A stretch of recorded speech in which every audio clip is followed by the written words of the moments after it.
You are listening to the regular version of Sexy Marriage Radio. smrnation.com.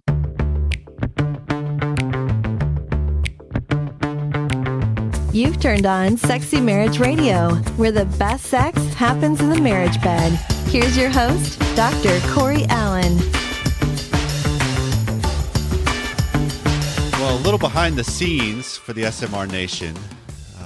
Some of the times when we get together to get on the microphone to record our shows, we try to stay really current. And so we're recording usually the week of the show when it airs, or within the 4 or 5 days of it airing, because we try to stay up with the emails and the voicemails that are coming in from the nation and the conversations and the dialogues that are taking place. And so today, right before Pam comes home, we're getting a few things caught up for the day and the what's going on in the kids' lives and comings and goings of our household and family and extended family, etc. And my wife informs me, you sound like you're losing your voice. Yeah, wondering, okay, is that hurt? No, but so apparently I've got my deep radio voice on today. And gonna play the tunes. Here we go. You're like the midnight DJ. Here we go. So thank you for taking some time out with us today. Yeah, I can't do that. Call in with your requests. We'll be here all night long. But anyway, we will be here with your questions or your comments or your topics that you want us to cover. And the way we do that is you email us at feedback@sexymarriageradio.com, or you call us at 214-702-9565. That's where you can leave us a voicemail. Let us know what's going on in your world and what we can do that might help steer your conversations a little bit better. Because that's what we're trying to do with Sexy Marriage Radio, is frame conversations in better ways that help you address what's going on in your marriage. That's right. And what you can do to help us as members of the SMR Nation is you can jump on iTunes, you can rate and review the show, you can leave a comment, you can do the same on Spotify or iHeartRadio, Google Play, Amazon. There's a bunch of different ways that we're now available. So spread the word that Sexy Marriage Radio is here to help, and we want to speak to what is going on in your world so that it'll help you the most. And one of the things that is going on is the earliest we've ever done, we've opened up the registration for next year's getaway. That's right. Already. So 2022's getaway is already available to come join us, and it's going to be in Indianapolis, Indiana. We've already got registrations flying out the door. So fun. It's such a cool city. With people. And so come join us on the road for a first time in a new location, a little bit of a new format, more social aspects that'll be available that are optional to come and enjoy and meet other people. But there's also still the main thrust of you get a time to be with your spouse and get some great content, have a lot of fun, and really get away with each other. Right. Well, coming up on today's regular free version of Sexy Marriage Radio, well, strike that. There's going to be only one version of Sexy Marriage Radio today. It's free to everybody today. So everybody gets the whole show. Merry Christmas. What we're trying to do today is just catch up on some emails that we've had and some voicemails that we've had that we just need to get through and really do need to help because they've been pushed down long enough. And so we've got a lot of your questions and our answers, and we're going to spend the whole time doing it. If you want the full content in the future, which means the full show as well as the extended content, you would join us at smrnation.com/SMR Academy. And this way you can go all the way with us every week. That's right. Enjoy the show. Last week's episode, we talked about the idea of honor and obey and giving in regards to vaccines. Okay. And yeah, what do you do when one person sees something completely different, and we framed it under the umbrella of the vaccines because that was what the question was about. Right. Well, she emailed a reply to our episode. Oh, look forward to hear that. And so okay. she's saying, hey, thank you so much for the replying to my question. You brought up some great points, and I appreciate you looking at the situation from multiple angles. As an aside, if you as a listener are not sure what angles we're talking about, you're going to have to subscribe to the extended content because that's where it was last week. Back to the email.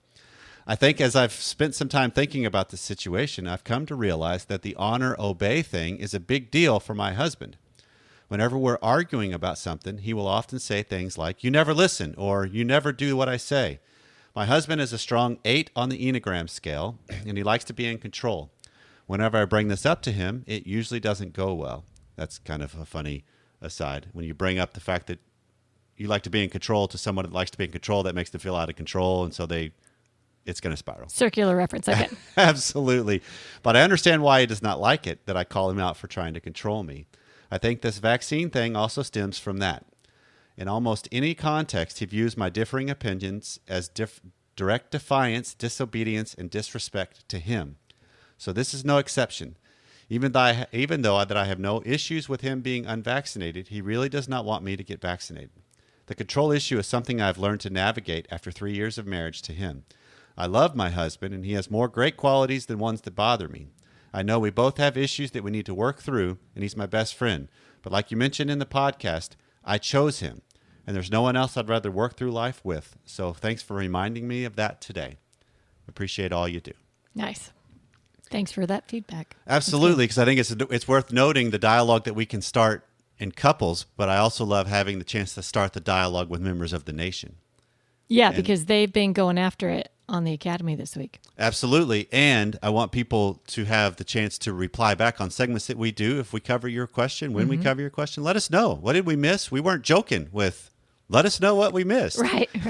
we want to carry on the dialogue because more data helps us have better discussions. Right. Hey, Corey. I discovered your podcast and the SMR Nation from the Christians Who Curse Sometimes Instagram page.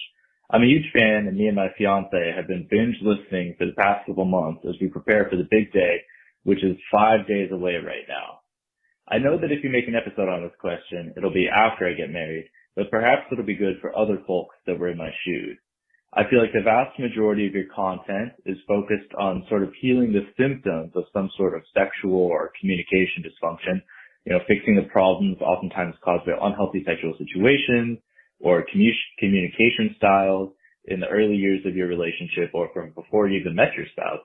But oftentimes when I was listening, I was left wondering, okay, if these are problems that could come down the road, what can I be doing now to set up strong foundations and boundaries and systems to prevent that when I am married? Perhaps you've already recorded an episode more focused on the pre-married folks, single or engaged. And if that's the case, could you link it or play it as one of the best of episodes?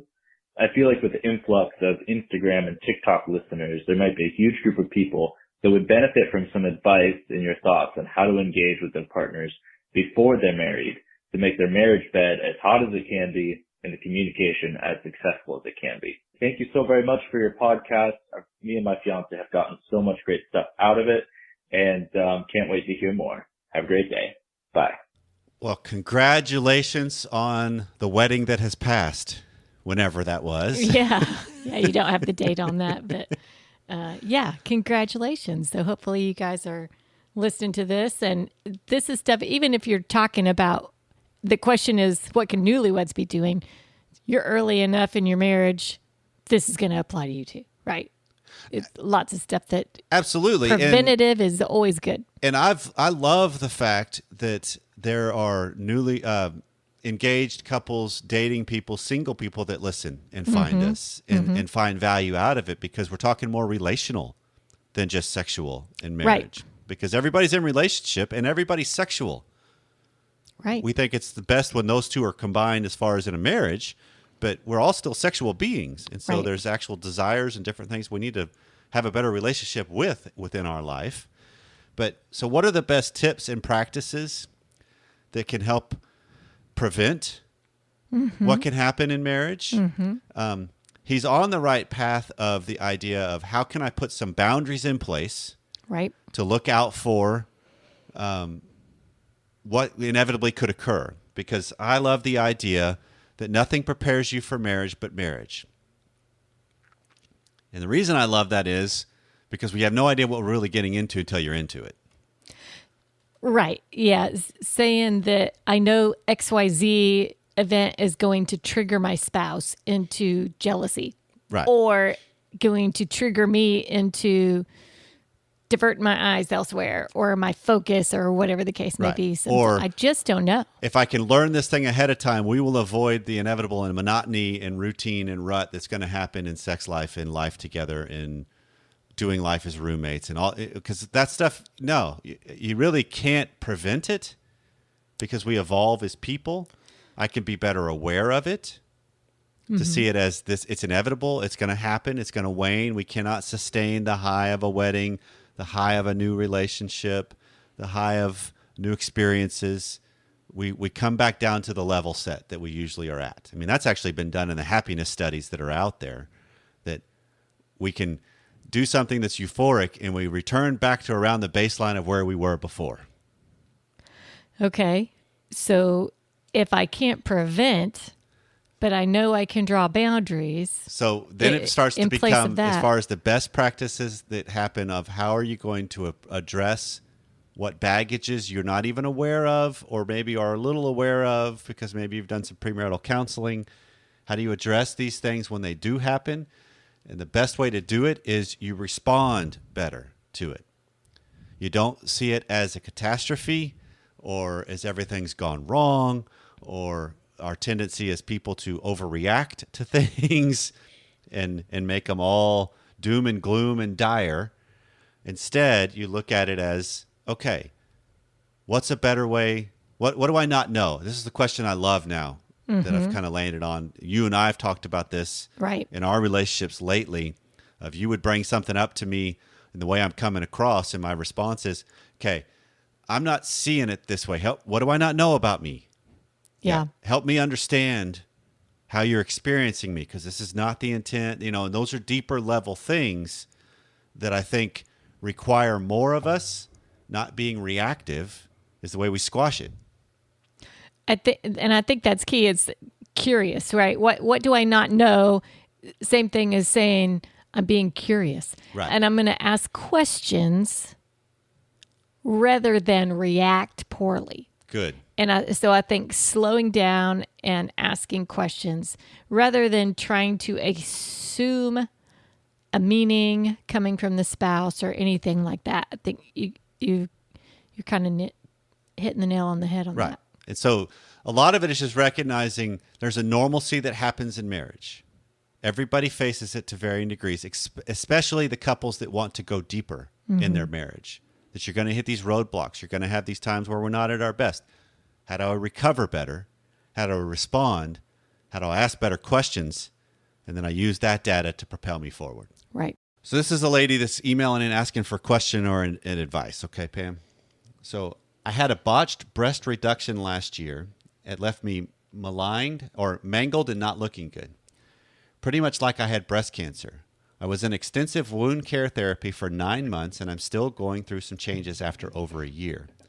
Sex was definitely difficult for me, and it still is. My husband also said some pretty awful things to me, but I love him and want to move on, but I have realized lately that I don't want to have sex at all, and I'm super uncomfortable being naked in front of him. We use toys and such, but even when I find my mind going elsewhere to halfway enjoying it, it's literally a fight in my mind to stay focused on him. I don't want to be with anyone else, and I'm not into porn or anything like that, but my mind still goes to things in the past or even massage therapy sessions that I get often because of all the wound care that I've had. Plus, I don't really think he likes to touch me anymore, and he says to go get a massage so that I can relax. I have a male therapist who's absolutely professional and I feel safe with, but I often feel like my husband wants the therapist to do all of his foreplay as in touching me so that it does relax me. How do I get past an issue like this? Thank you. Background, we've been married together, happily together for nearly 28 years. We're also in therapy together, and I start EMDR therapy in mid-August, which that's a great step because the EMDR, for those in the nation and from the look at my wife's face that aren't familiar. Yeah, I was going to ask. I'm not familiar with what that is. This is a reprogramming. It's actually eye movement desensitization. Oh, yes. Okay. And it's helping reprogram the brain with traumatic issues. And it's a very effective route to explore if you have trauma in your life that you're still dealing with and wrestling with. It's a good way to help your body make sense of it. That's my rudimentary experience with EMDR, because that's not something I'm trained in, but I'm familiar with it. Okay. But that's a great step for her to be doing, because that's going to help her with how she views herself, how the sensations are, how she calms herself down. There's a lot of different things that can come from that. Sure. But she's talking about a pretty traumatic experience. Mm-hmm. that has impacted not only her and her self view, but her relationship and her perception of her husband's view of her. Because we can't go fully, in my mind, from we don't know what his view really is, but we know her perception of his view. Right. And so her perception is driving this mental force, and then Right. she's also got the physical force that's up against her too. There is also the aspect, though, of he said some pretty hurtful things in the past, and I don't know what the context of that is.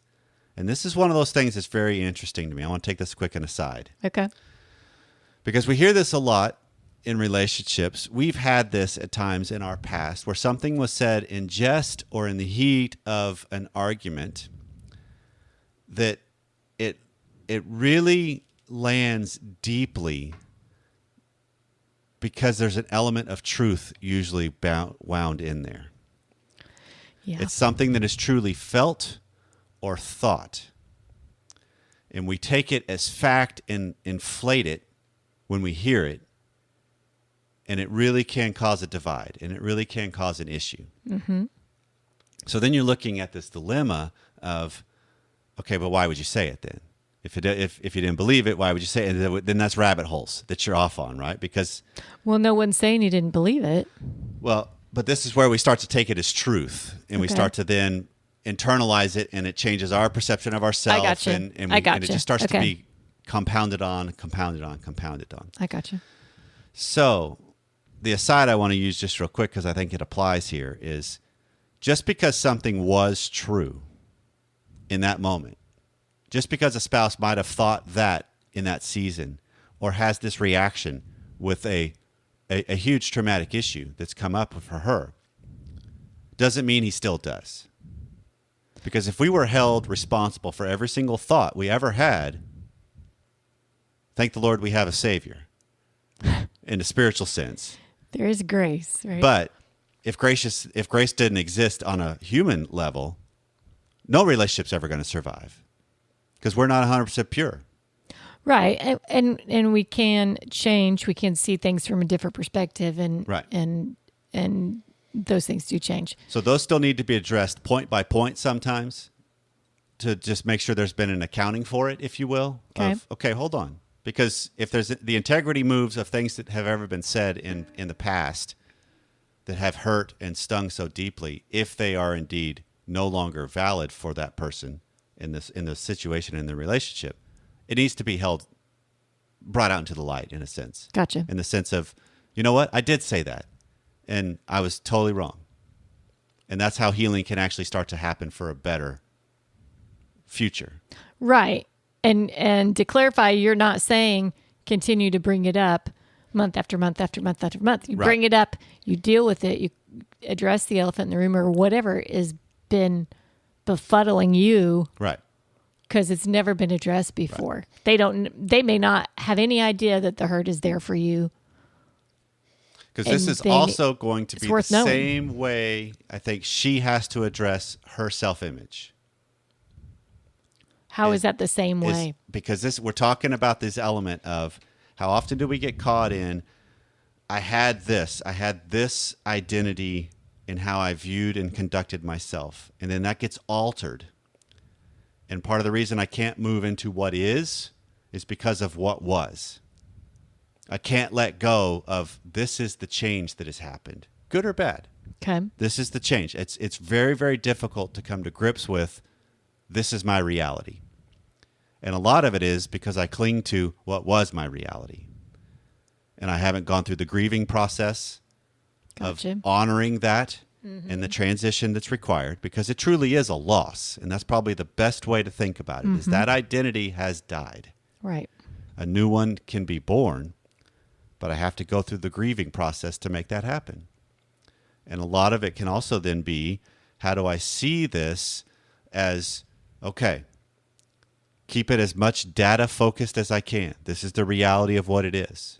How do I detach as much meaning as I can and detach as much judgment as I can on it and see it as just because my breasts have been altered Right. dramatically, Not the way I want them. does that make me no less of a human being? does that make me less of a sexual being? Does that mean, because this is the stuff that a lot of people face when you're talking about all kinds of different cancer deformity things that come from the treatments and car wrecks, all kinds of different scenarios. Absolutely. Yeah. And so how do I come to grips with this is who I am? Because we get caught, and I'm not saying she's doing this, I'm just talking about on a global level. Okay. But we get caught in this dilemma of, I want to have a pity party for myself because of circumstances, but after I'm done with that party, I'm still facing my circumstances. Right. So the emotion I have attached to it, I have to reevaluate and reframe as best I can to start to see, okay, hold on. I got 28 years into this relationship. Of course I'm going to have a hard time when it comes to sex because I'm a different person in how I'm bringing myself to it. Mm-hmm. So I need to not come at it like I used to, where the physical or the fantasy act would get me going physically, because there's a barrier, it seems, of nope, the touch is different, the sensations are different. Well, of course they would be, because there's things that have been altered and adjusted. Right. But does that mean I'm no longer a sexual being? No. Does that mean I'm not even more capable, possibly, of what I wasn't even sure of? Because this is the thing that, tell me if I'm wrong in this, on the truisms of what we've seen from people that have gone through, we don't know anybody to this degree, but have gone through life-altering things. Right. And have come out the other end. Haven't they all, without fail, created a different level of depth of themselves after they come out the other end, because they recognize, look at what I can do. Look at what I'm capable of. This didn't defeat me. This doesn't define me. Right. And you can do one or the other. You can just let it go and let it define you or let it defeat you. But when you're doing what you're doing right now, I mean, going to the EMDR and going through that therapy, calling in here, listening, working on it. Those are the things, you're doing the things to redefine. Right. You're doing the things to look for that and truly redefine who you are sexually. So after you do some of that heavy lifting, ma'am, and this could be concurrent, you also need to do the heavy lifting of redefining what's going on in the relationship. Because if you feel like he's pawning foreplay off to your massage therapist, that needs to be brought into the light. Definitely. Yeah, if that's her fantasy, is the massage therapist's hands. If you feel not good for him. If you feel like he's repulsed or avoiding it, that needs to be called out into the light. Because if you're experiencing it, there's truth in it. Yeah. It may not be the entirety of the truth, but there's a sliver of it. And those are the suckers, when we don't acknowledge them, they grow and they cause even more divides, because you're reading his map, he's reading your map. Does that make sense? It does. And so being able to bring that forward and say, hey, we've got some stuff that's come up, and this actually is a better path to intimacy. When I can really start to address, this is what I'm experiencing. And the best way to do it is not the you blah, blah, blah, blah. The best way to do it is, what I'm experiencing between us is, what I'm reading is. Those kinds of phrases are your openers, rather than, I feel like you don't love me anymore. Because we're usually going to get defensive to that. Right. But if you come at it with, I'm really struggling with how I view myself as a sexual being, and I get a sense you are too, that's a little lighter to bring out into what could be what really is happening. Yeah. And then if you have struggle even being naked in front of him, okay, what if you're partially naked? What if you cover the parts you're really struggling with a little bit more, but you're still working your way towards that? All of those are steps forward, because these are baby steps that we need to take. Because we don't just, when we have major traumatic things happen, we don't just usually wake up in one fell swoop, we're good.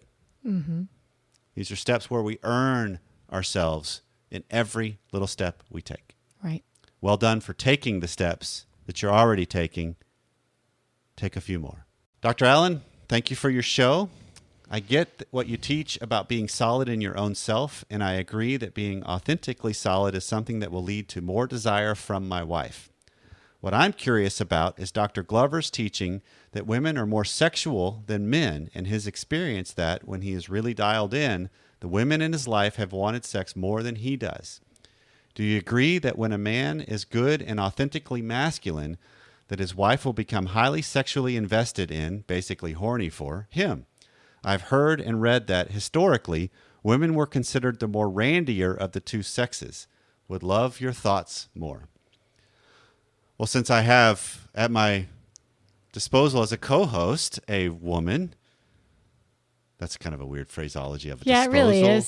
Since I have the honor. Yeah, you're welcome for me being a disposable item over Not here. disposable. I think you're okay. I'll own that. Total wrong. Since I have a woman here with me, do you think there's a possibility women could be more sexual than men? Sure, there's a possibility. What do you think about the practicality of that, though? There's factors to it. Certainly, if a man's more masculine, I think that brings that out. But so much of it, I think, is societal. I feel like that. Yes. What the expectations we put on ourselves, especially here in, I don't know, I've only grown up in America. I've been other places, but I've only known growing up here. Right. And the expectations that I see on the female gender, I don't know, I just feel like there's a lot on the plate, and I got to meet all those quotas and be hot in bed too. Western society has classified women differently than women have been throughout history too. Specifically how? Well, taking out of the equation the fact that women were oftentimes thought of as chattel prior to independence and voice and property. So I don't that aside. Right. A lot of the reasons why, and it's interesting, I've not really done a whole bunch of a deep dive into the rationale behind some of the decisions, but a lot of the reason why the modesty, the lock them up, that kind of a keep them at bay was because women were thought of as the more sexualized beings, largely because of the passion that a woman can emote more freely oftentimes than a man, the ability for being multiple orgasmic that's different than a man. But then there's also a component of a biological hypothesis that can be going on that could be attributed to this factor, and that is the sheet that is in between your brain, the hemispheres of your brain, the corpus callosum. Women have more activity going on between the two hemispheres than men do. And so that's supposed to correlate to sexual That correlates, desire? No, not that it correlates to sexual. That correlates to oftentimes, and I'm going to be very simplistic with this, but oftentimes you got the logic side and the emotional side. Okay. There's more fluidity going on between the two hemispheres in women than there is in men, which oftentimes is thought of as that equates to more passion if it was steered in a sexual realm. Okay. That equates to more creativity and vibrancy. And if you equate it towards the sexual realm, well, then maybe a woman could be more randier than a man. More randier. More randy. Yeah, I caught that right when I heard It's it. all I'm just good. going to be flubbing all the way. You English well, that's all right. At least you're at my disposal. Right. There is a sensuality that a woman can have that that is not a manly thing, right? Yes. That is not something that I see it just in my mind being emitted from a man.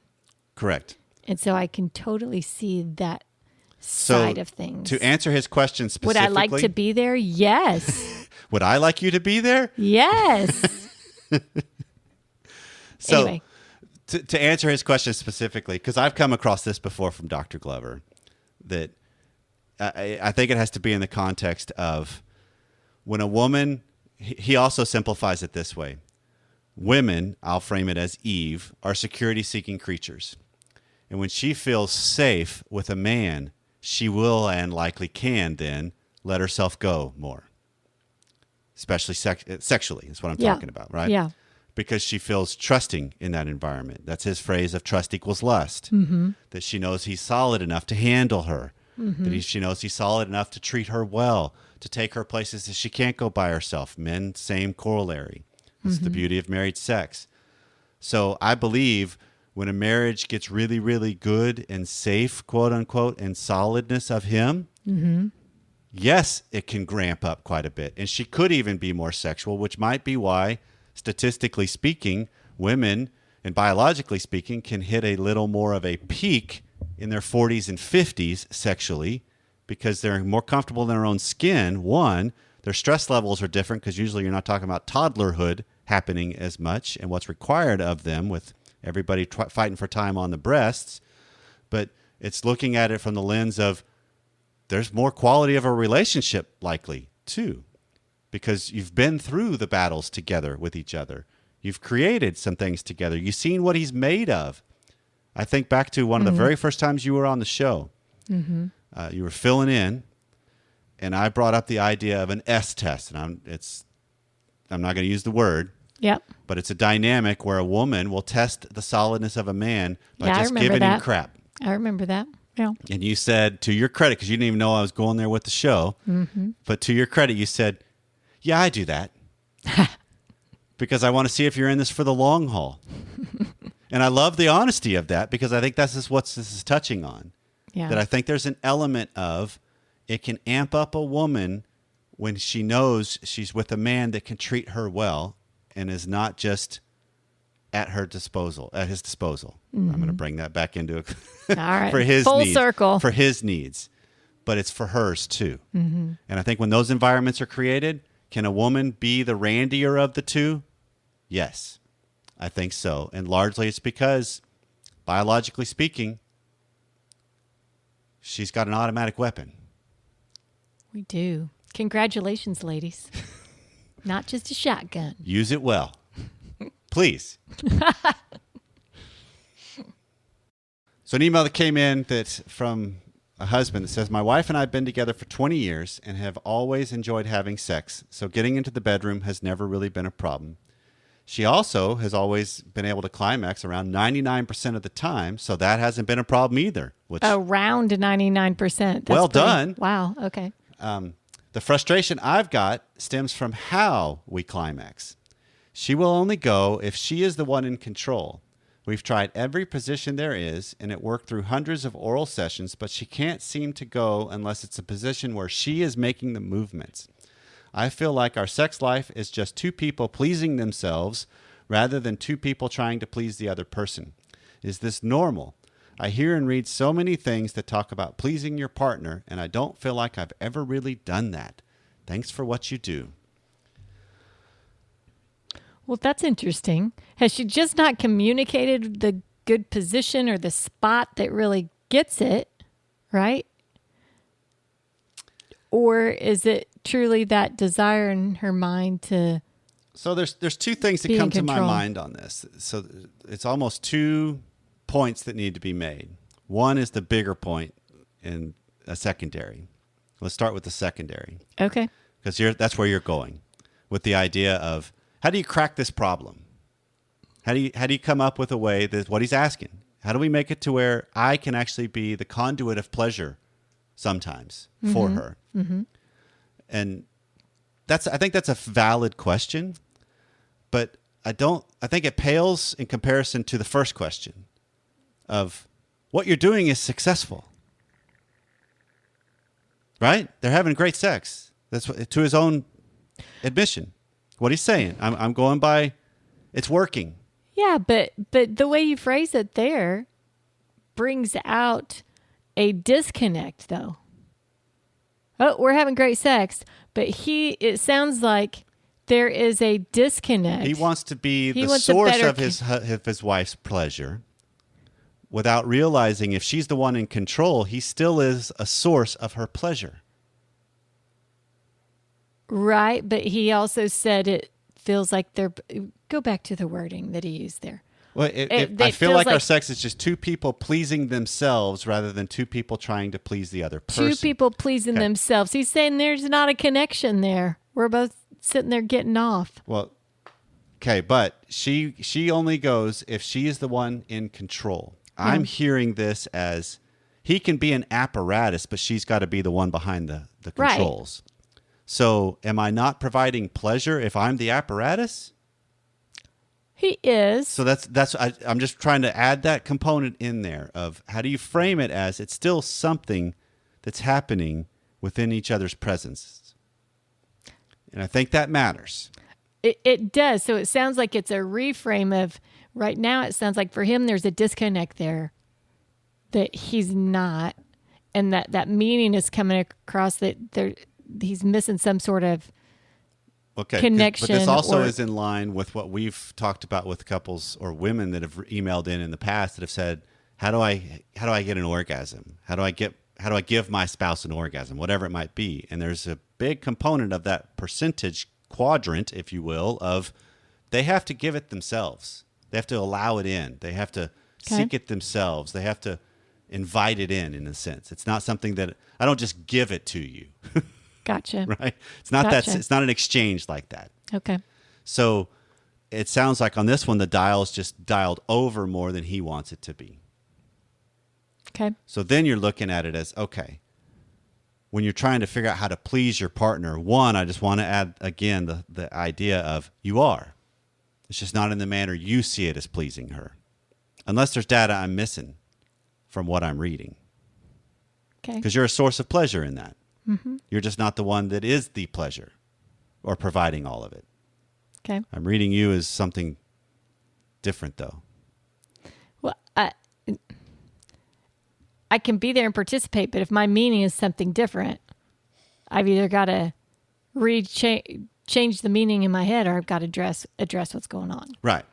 And that's a good segue into what he's asking is, how do you bring that up of, we've tried all these different positions of the goal of how do I give this to you rather than how do I get closer within this aspect of what we're doing together, regardless of who's actually doing it. How do I connect more with the aspect of what we're doing together, regardless of who's in control of it? Is there a way to reframe some of that? Mm-hmm. Is there a way to be kind of maybe take over part of the reins for part of the time, and then they take it back to finish? I mean, a lot of couples find this avenue of we can do a lot of fun things, and then when it's time to actually finish it, we know how to do that. And it's a certain position, it's a certain move, it's a certain, whatever it might be, certain song. Sure.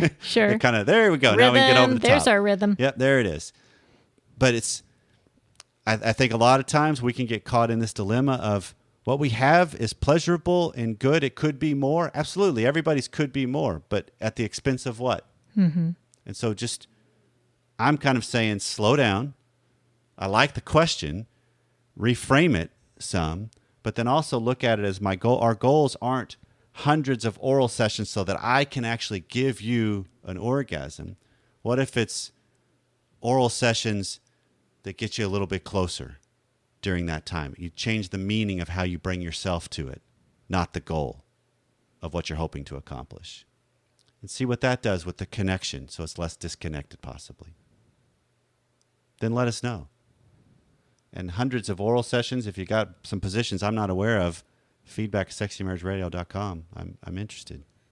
Well, we're going to leave it at that because I think that gets us caught up. There's still a few more that we'll interweave in the weeks to come, plus all the other ones that will be coming in. Right, right. We will catch up, and if our conversations, like we mentioned in one of the segments today, that if we left something undone or we're off base, or there's a couple of segments that from if we were in video, you guys would be watching.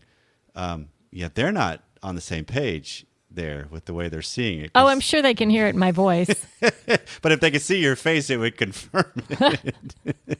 Poor Corey. That I could be way out in the deep end, and Pam's like, I got no clue what you're talking about, or I don't agree, or something. Or you're not hearing me.